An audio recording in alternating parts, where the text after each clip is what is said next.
سيدنا السلام عليكم.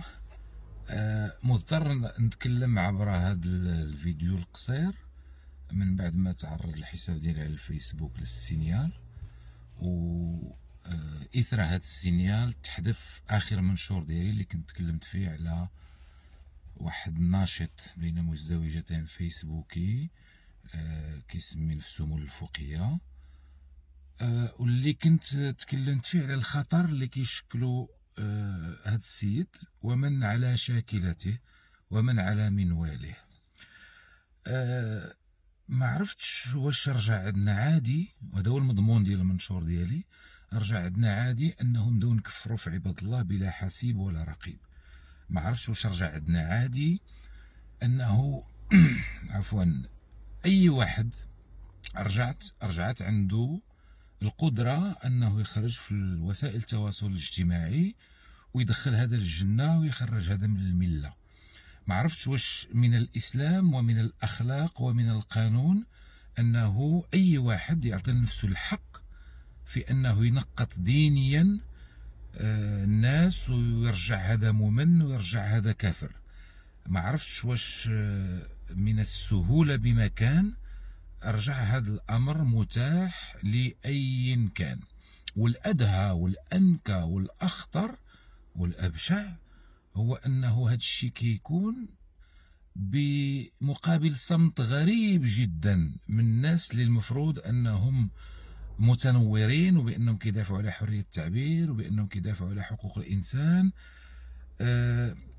كأنما كيعتبروا في قرارة أنفسهم بأن هذه الفئة، هذه العينة اللي كتدعي الدفاع عن الإسلام الحنيف وكتدعي بأنها تمثل المسلم الحقيقي،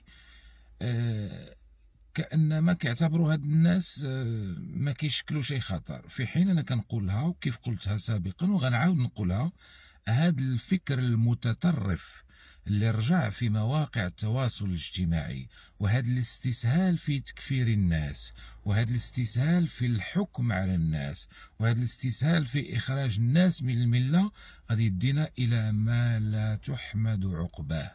وقلتها في المنشور ديالي، هذا النوع ديال الفكر هو اللي دا ل 16 ماي. هذا النوع ديال الفكر هو اللي رجع واحد الجزء من المجتمع المغربي متطرف وكيتكلم بالتكفير وكيتكلم بكل ما يخرج الناس من المله ديالهم. بل الاخطر هو انه رجع هذا الامر عادي.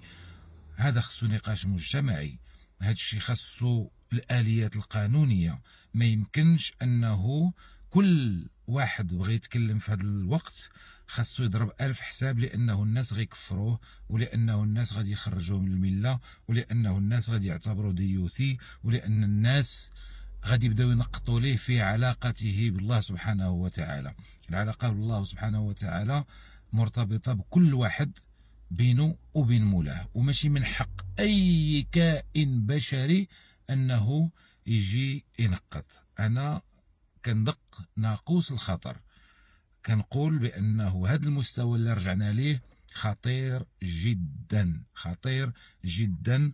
وما نقول خلايا فيسبوكيه نائمه بفكر متطرف خطير. وكيف قلتها، الاخطر هو انه طبعنا مع التكفير، طبعنا مع الناس اللي شادين وسائل التواصل الاجتماعي وكينقطوا لعباد الله وكيدخلوا للمله من شاءوا ويخرجون من المله من شاءوا.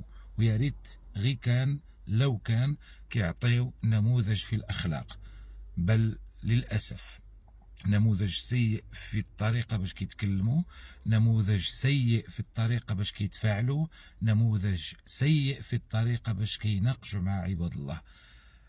نتمنى من رجال الدين الحقيقيين ماشي منتحلي الصفه انه ما يبقاوش ساكتين. نتمنى من المتنورين انهم يعتبروا هذا جزء من معاركهم من اجل حريه التعبير والراي اللي كتحضن المغاربه كاملين، انهم يتكلموا، انهم يخرجوا على الصمت ديالهم، انهم ما يبقاوش جبناء، ما يبقاوش جبناء، لانهم غيبداو يتعرضوا للحملات ديال تشويه السمعه وديال التشهير وديال السب وديال القذف.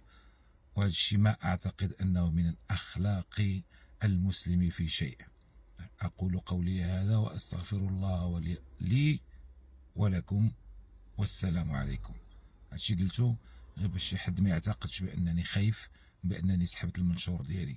المنشور سحبه الفيسبوك بعد حملة سينيال من جماعة مراهقين متطرفين ما عارفينش راسهم واش كيديروا. الله يهديهم والله يهدينا جميعا والله يهديك. السلام عليكم ورحمة الله تعالى وبركاته.